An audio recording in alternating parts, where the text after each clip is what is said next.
in order to understand that what they do and how they do, we need to understand their structure, right? So mammalian heart is made up of which muscles? Cardiac muscles, right? Cardiac muscles are which type of muscles? They're striated. You know, yes, striated. Very good. Okay. And they're involuntary muscles. So they are Involuntary muscles. Hmm. Right. So involuntary means they cannot be controlled by us, right? And striated means that's just like this shape, right? Like they're longer. no. See, striated muscles means basically they have certain striations on them, means stripes on them. That is their appearance. But remember one thing, striated muscles are those muscles which are involved in a lot of muscle contraction and relaxation. Okay. Like your skeletal muscles, right? Okay, what happens is these muscles are involved in contraction and relaxation most of the time. Okay, clear? Yeah. So whenever we have a heavy load of such things, means heavy requirement of contraction relaxation, we will find striated muscles are there. Whereas if you see smooth muscles, which are present in the internal organs of the body, they also contract and relax, but their contraction relaxation is comparatively very lesser. Okay, clear?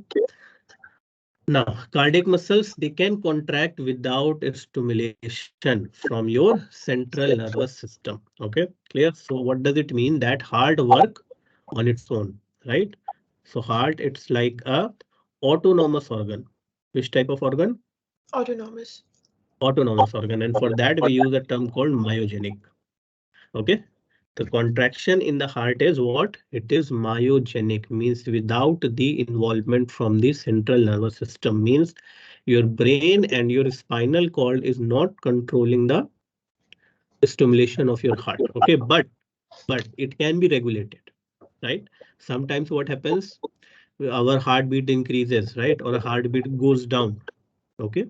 In those situations, definitely there is a role of your brain, or you can say your nervous system, along with your endocrine system also. What is endocrine system? It's your glands. Glands, right? Yeah. And Sorry? you were saying something, glands and Oh yeah, I said glands and the hormones that are being secreted. hormones. Right, very good. Okay. Now coming to the structure of cardiac muscles are branched muscles. If you look at the diagram here, you can see that these muscles have branches, right? Okay. Now, if you go internally, you will see that some striations are also there within these muscles, right? Okay, some lines, some junctions are there. What are desmosomes? I don't know, sir. Desmosomes are cellular junctions. What is the meaning of a junction? It's where like two cells meet. Like Mhm. Junction basically, in a simple term, it means where 2 points meet each other, right? Okay. But just by coming close to each other, things may not work. What happens is we need a physical connection between the two so that communication can be done. Okay. So in animal cells and in plant cells, there are number of junctions as such. Okay. So in plant cells, there are plasmodesmata. I don't know whether you have heard of this. Plasmodesmata. Have you heard of this? yes, sir.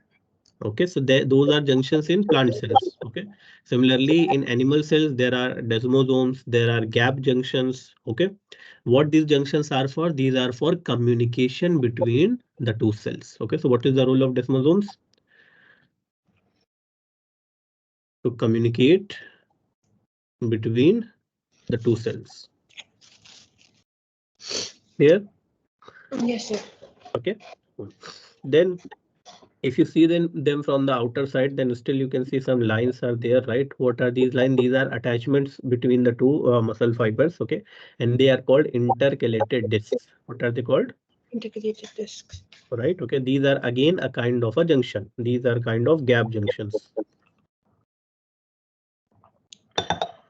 Okay, clear? Yes, sir. See, so cardiac muscles are branched, and because of this, they allow faster signal propagation. Okay. Then cardiac muscle cells are not fused together, right? So they are not fused, means there are individual cells, but they are connected to each other with the help of some junctions. Again, those junctions are gap junctions here, which are intercalated disc on the outer side. Cardiac muscle, they have a lot of mitochondria. Now, why should they have a lot of mitochondria? Because they need the ATP to contract and relax. Right. Okay. So they are the powerhouse of the cell, we know, right? So they use up the oxygen in order to generate more energy, right? So mitochondria is there as they are. In these muscle cells, they perform aerobic respiration. Okay. And for that, we need more mitochondria. Clear? Any doubt? No, sir. Please write it down. Here in the diagram, if you see, there is a term called sarcolemma. What do we mean by sarcolemma? I thought that was just like the layer of the muscle or like of the cell. So like Okay. added layer See, it on is a top. cell, right? Yeah, And what is the outermost layer of a cell? just the plasma membrane because it's an animal cell. Right. Okay. So sarcolemma is nothing but the plasma membrane. Remember, in skeletal muscles or cardiac muscles, the the sarcolemma is what is your cell membrane. Okay, or you can say cell membrane is called sarcolemma. Inside the cell, what we have the cytoplasm, right? Right. So, what is cytoplasm called in the case of muscles? I don't know, sir. No problem. Okay, so remember the cytoplasm of your muscle cells is called sarcoplasm. Sir, why is it different names? Because their structure composition is bit different from your regular cells. Okay. Similarly, the endoplasmic reticulum, right? That is called sarcoplasmic reticulum. Okay. And this sarcoplasmic reticulum contains a large amount of calcium ions. Here we have a structure you can see again. So our muscle cells are there. You can see a number of striations are there. Then they are branched also. Okay. And in between the muscle cells, you can find intercalated discs as well. Right. So these discs are what connection between two muscle cells. Okay. And at intercalated disc, what type of junction is present?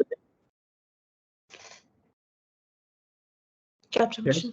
Gap junctions. Okay. Clear? Cool. Now see the structure, right? So these structural features of your cardiac muscle, they contribute to their unique functional properties, right? Now, which properties we are talking about? First of all, uh, cardiac muscles, they are contracting 24/7, right? Okay, and not only 24/7, from the day you are born till the day you will die, right? Clear? How many years you are going to live, 50, 60, 70, 80, 90, 100, 120, whatever, right? For Right. all those years your heart is going to beat. Okay, means your cardiac muscles will keep on contracting for all these years, right? So cardiac muscles has a longer period of contraction and refraction, basically means relaxation, which is needed to maintain a viable heartbeat. Okay, and Okay. even after contracting for that many years, right, heart muscles, they do not get fatigue means Tired. tired, right? Okay. So in the case of skeletal muscles, they get fatigued, right? The reason is accumulation of any Lactic acid. idea? Lactic acid, right? Very good. Okay. So why lactic acid is produced in the body? Why it gets why are muscles fatigued? Any Respiration. reason behind this? Anaerobic respiration. Anaerobic respiration, right? Okay. And basically, this is a way of your body to tell you that you should stop. Okay. Being tired is an indication that you have exhausted the energy resources, you have exhausted your muscles, and even if you continue doing that, it may going to hurt you only. Okay. So what happens is instead of aerobic respiration, anaerobic respiration takes place and the body starts producing lactic acid, right? But in the case of cardiac muscles, there is nothing as such. Cardiac muscles, they keep on doing it. Okay, means keep on contracting, relaxing without getting fatigued, because here no anaerobic respiration take place. Okay. Okay. Do you know any skeletal muscle which has this ability that they are also not fatigued or partially they are non-fatigued? No, sir, I don't know. Mhm. Diaphragm. Diaphragm is a skeletal muscle, right? Right. But when you are also breathing all the time, right? 24/7 you are breathing also, means diaphragm is also working 24/7. Okay. So diaphragm also is some kind of muscle which does not get fatigue, means not completely, but somewhat they are resistant to fatigue. But at night, what happens is when we are sleeping, at that particular time, our breathing rate is very slow, right? We Right. breathe very slowly, and in that particular duration or time period, the diaphragm recover itself. Okay. Okay, okay, write it down. Yes, sir. I wrote it Now, the interconnected network of cells is separated between atria and ventricles, allowing them to contract separately. Means when we look at the network of blood vessels, means how the blood vessels supply blood to these muscles, what we will see that the atria and ventricles are separated from each other. Okay, so that there is proper supply of blood and nutrients. Okay, and they can contract and relax properly. Okay, now conduction of your cardiac muscles. Cardiac conduction basically means we are talking about the stimulation of the muscles. Okay, and then how all these muscles they contract together. Okay, here. down. Yes, sir. So cardiac muscles, we learned that they are not fused, right? Okay, they are connected to each other via gap junctions. Okay, clear. So whenever there are electrical signals in one cell, it can pass to other cells as well. Okay, and each cell is capable of independent contraction. Now here comes the beauty, right? See what will happen if we have a long cell, right? Okay, and let's say the electrical signal started from here. Okay, so what will happen? It will keep on going on. It will keep on passing and on slowly and slowly. What will happen? It may become weak, right? The signal may become weaker and weaker by the end of the cell, right? So instead of having many fused cells together, what we have is we have many separated cells, right? Which are connected to each other. Okay, clear? So what Right. happens? Signal from one cell goes to another, the another cell gets activated. Okay, then again high signals are there. Then next cell gets activated, then again. So for each cell, the strength of the signal remains same, right? Okay, and then they can contract also at the same time. Clear? So remember when these electrical signals are passing, so they pass with each cell, and each cell is capable of independent contraction. I hope this is clear, right, Yes, sir. Arya? Yes, sir. Cool. Now see. So this coordinated contraction of your cardiac muscle is controlled by specialized auto-rhythmic cells, which are called pacemaker. Okay, right? We know what is pacemaker? Yeah, the SAN. The SAN, right? Okay, what is the full form? Sinoatrial node. Node. So what actually these are? These are the nodal tissues, right? So these nodal tissues, they are the ones which are responsible for the stimulation of your cardiac muscles, right? Okay, atrial contraction. What is atria? It's a chamber in the heart. Chamber, right? Okay. Now, so within the walls of right atrium, we have those specialized tissues, right? Okay. So atrium has a specialized cluster of cardiomyocytes, okay, which directs the contraction of heart tissue. Now, what is cardiomyocytes? These are specialized cells, okay, which are your nodal tissues, okay. So this cluster of cells is collectively called the sinoatrial node, okay. What these are again repeating, these are the nodal tissues. Okay, and these SA node or sinoatrial node, they are the pacemakers which regulates or you can say stimulates the functioning or contraction of the heart. So they act as the primary pacemaker controlling the rate at which the heart beats. Okay, clear? Fine. So from these nodal tissues, what happens? Electrical signals are generated. Okay, and then those electrical signals they move through your or basically your cardiac tissues, right, in the atria. So these pacemaker or SAN, this sends out electrical signals which are propagated throughout the entire atria via gap junctions. Okay, so from one cell, the signal will go to the other cell, and each of these cells will perform contraction and then relaxation. Okay, so the cardiac muscles within the atrial walls contract simultaneously, leading to atrial systole. What is atrial systole? It's a contraction. Contraction. Okay, so this is how atria contracts. Now, the contraction of your atria and ventricle is done at different times, right? We have learned in the circulation part and all that both atria and ventricles they contract at separate times so that blood can be effectively pumped into the body. Okay, so there are certain divisions, separations between all the four chambers, right? So atria and ventricles of the heart are separated by a fibrous cardiac skeleton composed of connective tissue. What are those chambers? Two atria, two ventricles are there. How they are divided, separated from each other? By the septum. By the septum, right? So what these septums are called?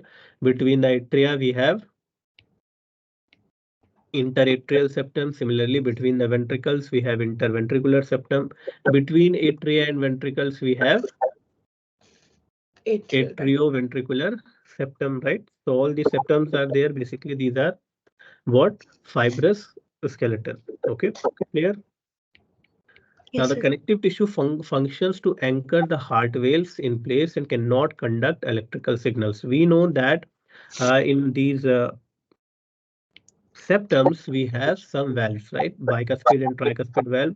So electrical signals cannot pass through these valves, right? So what we have is we have again a network of your nodal tissues, right? So from SAN signals are passed to, let's say here we have the SAN, okay? So instead of signals passing from these cells to other cells, what we have is we have a connection between SAN and another nodal tissue that is AVN. AVN, right? So AVN then is responsible for the contraction of other chambers of the heart, means the ventricles of the heart. Okay, clear? And talking about the time difference, the signal from the sinoatrial node must instead be relayed through a second node, right? That second node is what? AVN. AVN, which is located within this cardiac skeleton. Cardiac skeleton means we are talking about the septum, right? So the AVN it presents where it is present in the septum and it separates your atrial and ventricular contraction. The timing of those contraction is different from each other. Okay, now AV node, what they do, they propagate electrical signals more slowly than SA node. Okay, means the contraction that is there in ventricles, it takes more time. Can you recall the cardiac cycle? Would you repeat? Atrial contraction is for how much time? I think like 0.3 seconds or 2 seconds. Atrial contraction was for 0.1 second. Okay. Okay, and ventricular contraction is for about 0.3 seconds. Okay, and the delay or the difference between atrial and ventricular contraction is about 0.1 second only. Okay, so the AV node propagates electrical signals slowly than SA node, so creating a delay in passing on of the signal. And this is the reason atria and ventricles they contract at different time period.